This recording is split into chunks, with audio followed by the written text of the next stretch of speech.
말씀 보겠습니다. 말씀은 이사야서 32장입니다. 이사야서 32장입니다. 6절부터 8절 말씀. 이사야서 32장 6절부터 8절 말씀입니다. 다 찾았으면 제가 읽겠습니다. 이는 어리석은 자는 어리석은 것을 말하며 그 마음에 불의를 품어 간사를 행하며 패역한 말로 여호와를 거스리며 줄인 자의 속을 비게 하며 목마른 자에게서 마실 것을 없어지게 함이며 악한 자는 그 그릇이 악하여 악한 계획을 세워 거짓말로 가려는 자를 멸하며 가난한 자가 바른 말을 할지라도 그리함 같은 거니와 존귀한 자는 존귀한 일을 계획하나니 그는 항상 존귀한 일에 서리라. 아멘. 성경에서 어리석다라는 그 단어의 뜻은 우리가 흔히 알고 있는 머리가 둔하다 라는 그런 머리가 둔하다 그리고 행동이 굼뜨다 라는 그런 행동들과 관련된 말이 아닙니다.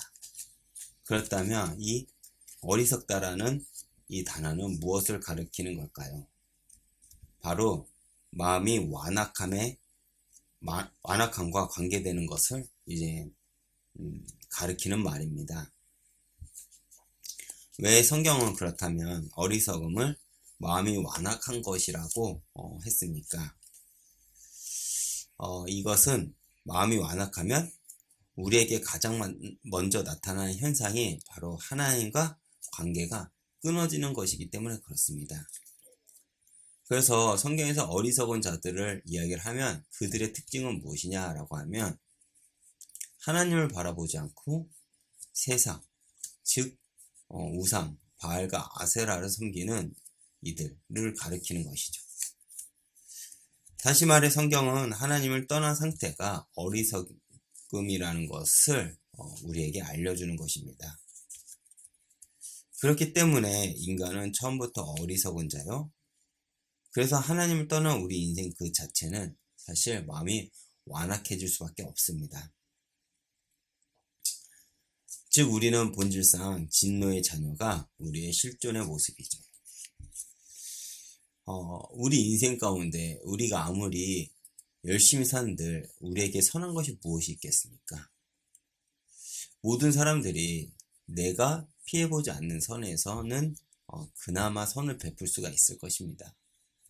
그런데 내 이익과 관련된 영역에서 우리가 얼마나 많이 우리가 선을 행할 수가 있을까요? 다시 말해 우리가 아무리 우리 스스로가 우리가 선하다고 말할 수는 있지만 사실 우리의 시작은 죄로부터 시작되었기 때문에 우리는 이기적일 수밖에 없고 우리는 나중심적인 삶을 살아갈 수밖에 없는 그러한 완악한 자, 다시 말해 어리석은 자일 수밖에 없습니다. 우리가 가진 죄의 반응이 무엇입니까? 사실 교만입니다. 교만은 나 중심적인 이제 생각을 하죠. 그래서 내가 뭐든지 가능할 수 있다고 생각을 하고 그러한 생각을 하니까 그런 착각이 우리가 하나님을 대적하게 만듭니다.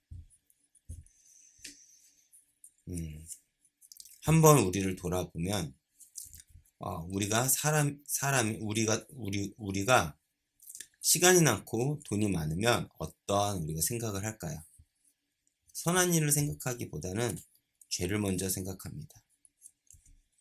다시 말해 우리 인생은 가만히 두면 저절로 잡초가 되는 이제 폐허 같은 인생이라는 거죠. 그래서 6절에 줄인 자의 속이라는 그 단어를 원어로 네페시라고 하는데 이 단어의 뜻을 이야기하면 굶주린 자를 먹이지 못할 망정 오히려 그 양식을 빼서 생존할 수 없을 조차 한다. 다시 말해 가난한 자의 음식을 빼서 그 가난한 자가 죽게 만든다. 더 가난하게 만든다라는 그런 의미를 가집니다. 무슨 말일까요? 내가 원하든 원치 않든 우리의 죄성은 주변 사람들에 대해 악행을 저지른다는 것입니다. 왜 그렇습니까? 하나님을 두려워하지 않고 내 중심적으로 하니까 내 의, 내 성경, 내 평안이 내 평안이 먼저 되기에 해를 끼쳐도 괜찮다고 생각하기 때문에 그렇습니다. 제가 신앙생활을 하면서 저도 마찬가지였겠지만 저를 가장 힘들게 한 부류의 사람들이 있었습니다. 누구였을까요? 아이러니하게도 바로 예수 믿는 사람들입니다. 왜 그렇습니까? 오히려 예수 믿는 자들이 같은 예수 믿는 자들을 시기하고 질투하고 저 같은 목회자의 길을 가는 이들에게는 자기와 생각이 다르다고 이제는 뒤에서 비방하고 그리고 헐뜯는 경우들을 제가 종종 보았고 그거에 대한 제가 많은 이제 갈등과 고민이 있었습니다. 비단 이러한 과정은 저뿐만이 아닐 것입니다. 우리가 예수 믿는다고 해서 모든 사람들이 예수 믿는다는 그 사람들이 모든 사람들에게 정말 예수 믿는 자들처럼 살아가는 것은 아닙니다. 왜 그렇습니까? 우리는 좀만 괜찮으면 나중심적인 생각을 하기 때문에 그렇습니다. 오늘날 교회가 세상에 이러한 안 좋은 시선을 받는 이유도 마찬가지일 것입니다. 말로는 하나님을 위한다고 하지만 결국 교회 스스로가 자신의 기득권을 지키기 위해서 해왔던 그 많은 것들이 세상의 버림을 받게 되는 것이죠. 과거에 우리 교회는 어땠습니까? 약한 자를 섬기고 그리고 더 낮은 곳에 가가지고 정말 하나님의 영광, 하나님의 빛을 비추었었습니다. 그렇기 때문에 이 척박한 땅에서 정말 우리는 참된 부흥의 역사를 경험을 했고 하나님의 역사를 목도를 했었습니다. 그런데 오늘날 그러한 하나님의 역사와 하나님의 부흥을 바라보기가 너무나도 힘든 세상입니다.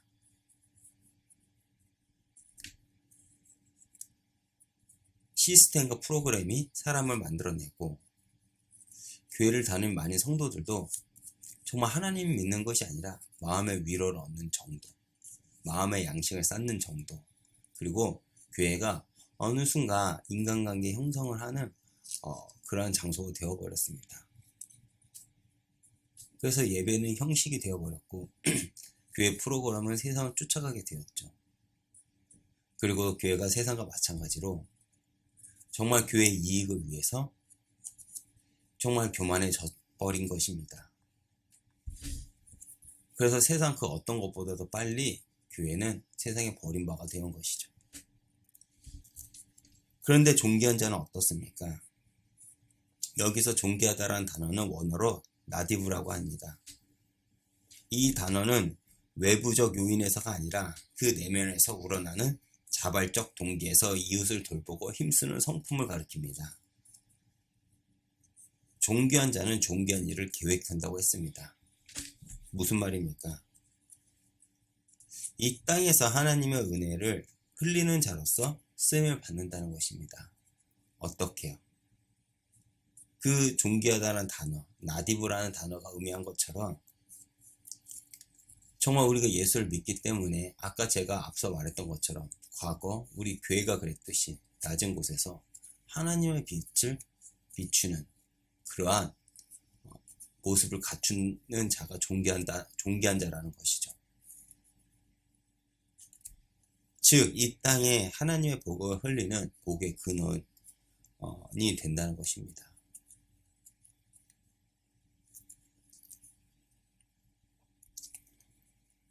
나를 통해 이 땅에 하나님의 복을 받기에 내 삶이 거기에 도구로 사용된다는 말인 것이죠.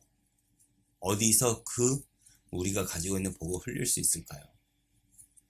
저기 멀리 어느 지역, 어느 선교지가 아닌 바로 내가 살고 있는 현실 속에서 그 복을 흘릴 수가 있다는 것입니다. 가깝게 내 가족과 친구, 그리고 직장 현장, 그리고 교회까지요. 거기서가 내가 존귀한 자로서 살아갈 수 있는 그 장소라는 것이죠.